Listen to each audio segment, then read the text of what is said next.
امروز سال 1925 تو توی نیویورک زندگی میکنی. از همون لحظه‌ای که پاتو توی خیابون میذاری همه تو رو با یک اسم میشناسن. فلپر.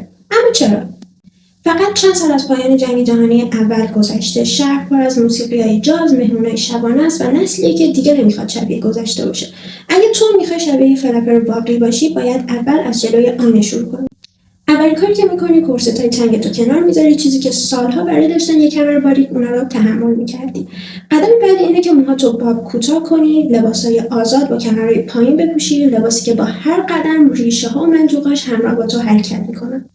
حالا کفش مریجین تو برمیداری، چون قراره تمام شب با ریتم جاز چارلستون برقصی. صحبت اکسسوریاست. فقط کافیه که یک هدبند براق با پر روی موهات بذاری، یک ریشه بلند مرواری دور گردنت بندازی، چیزی که شنل باعث محبوبیتش شد و معتقد بود که جواهرات فقط برای نشون دادن ثروت نیستن، بلکه بخشی از شخصیت تو رو به نمایش میذارن.